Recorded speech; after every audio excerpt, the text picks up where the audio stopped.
Shabbat Shalom, everyone! It's Friday again, and this time it's Parashat Bamidbar. Parashat Bamidbar is the very first parasha in the book of Bamidbar, the fourth book of the 5 books of the Chumash, known in English as the Book of Numbers. That is because in our parasha, we have one of the most famous censuses, as in counting people, of the Jewish people in the desert. And I want to focus in on an interesting dichotomy that comes to bear in our parasha. We see the very beginning of the book, very beginning of the parasha, וידבר אדוני אל משה במדבר סיני באוהל מועד באחד לחודש השני בשנה השנית לצאתם מארץ מצרים לאמור. At the very beginning of their journey, in the second year, in essence, when they're already going through the desert, the second year from leaving Egypt, באחד לחודש השני, on the very first of Iyar, we have this announcement. שאו את ראש כל עדת בני ישראל למשפחותם לבית אבותם במספר שמות כל זכר לגלגולתם. Let's translate this. שאו את ראש כל עדת בני ישראל, count the heads of all of the Jewish people, למשפחותם, to their families, lebet avotam, to their nuclear families, as in to their clans and then to their individual families, b'mispar shemot, name by name, kol zachar legulgulav, every single male to be counted, every head in the family. Not the head of the family, but each head that exists, each person, right, each individual in the family. B'ben 20 shana v'mala, kol yotzei tzava b'Yisrael, count for 20 years old, kol yotzei tzava, everyone who is able to fight, tivkedu otam litzivotam ata v'Aaron. You have to get ready to potentially go into the land of Israel and fight. This is in many ways counting the soldiers before we go to war. To this day, soldiers in the Israeli army, I know for sure, have a concept called misparei barzel, which means that every single soldier is assigned a number, and any time you go into any sort of operation or some sort of army activity, there will always be at the very beginning giving out numbers to every single soldier, so you know that you're number 6, and you know who number 7 is, and you know who number 5 is, and then at the beginning they say misparei barzel itpaked. Everyone, in many ways, roll off, right? Roll call, and then everyone says 1, 2, 3, 4, 5, 6. Where's 7? 7, right? And then that way we know exactly who's there. Why? If I'm not mistaken, I heard from my teacher Rav Yaakov Medan that this counting of the Jewish people is a preparation for going into the land of Israel to build the society. We first need to know how many people are we talking about. Let's go for it. Let's do this. Now, I want to talk about the dichotomy between counting the Jewish people as a people and counting them as individuals or even as families. Because we see later on in the parasha, after we've counted all of the different tribes, and we count by tribes, we count the tribe of Yehuda, the tribe of Zvulun, the tribe of Yosef, Ephraim and Menashe, the tribe of Naphtali, and so on and so forth. We do a whole sum up of all of the numbers, Sach HaKol, all in all. How many are we talking about? And then the Parsha continues to talk about the Levim.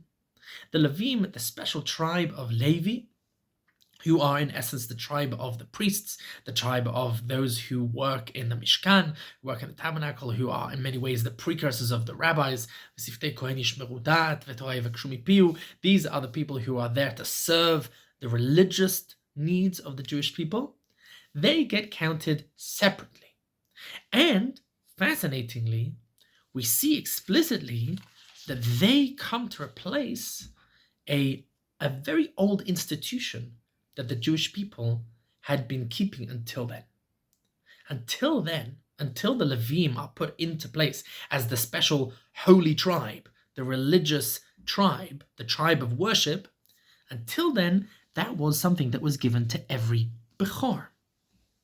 Indeed, it says, and we see in the later in the parasha, "Vaydaber Adonai el Moshe lemor, ani hine lakachti et haLeviim mitoch bnei Yisrael," says God, I have taken the Levim out of the Jewish people, tachat kol bechor peterechem mibnei Yisrael, vayu li haLevim. Instead of the firstborns, the Levim are going to be the new religious face of the Jewish people. They're going to be the people who deal with religious issues. Until then, it had been the firstborns. Every single family, by definition, has a firstborn, and the firstborn was a person who would be in charge of the spiritual outlook, the spiritual leadership of the family. And we actually see, if we go through Sefer Bereshit, the book of Bereshit, which obviously came way before this, part of the whole battle between all of the different brothers is who is going to be the firstborn. Esav and Yaakov are fighting over who is going to be the firstborn. Even before them, we find that Yitzchak and Yishmael.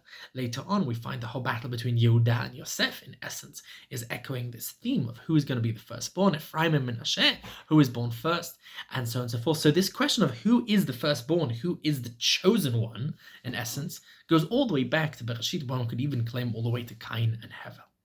And yet here, the Torah puts a stop to it and says, all the business of the firstborns is now out, and now we're talking about Leviim. What is the difference between a firstborn and a Levi? The Levi represents a tribe, and the firstborn represents a family. What is the difference between a tribe and a family? I would like to make the argument that this, in some ways, is a echo of the difference between society and the individual. The tribe, when you're part of the tribe, you're part of the Jewish people, we're counting the whole nation.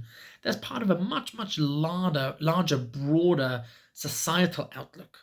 You are a very small cog in a very big system. You're one little private in the army of this huge, gargantuan army of hundreds of thousands of people. On the other hand, when it comes to the family, every individual is a very major player in the family. You might be part of a much larger nation, but you are the firstborn of your family. You are the leader of your family.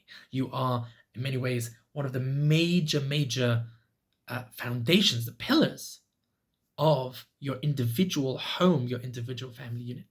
The question is always between the individual and the society.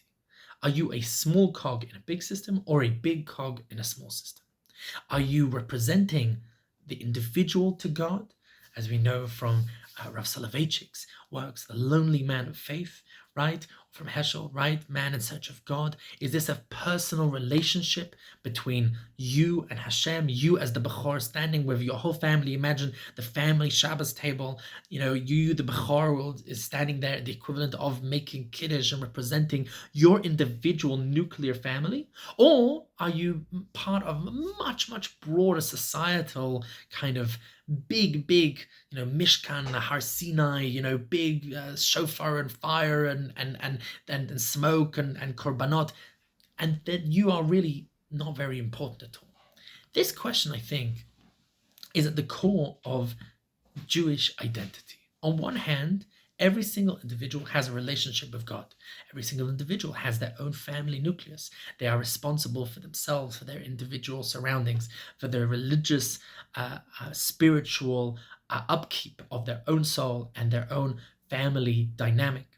And yet at the same time, we are also part of a much broader nation of Israel who is going through historic events, who is going through, wars and nation building and tragedies and simchas and successes and miracles and all of the different things that are going on.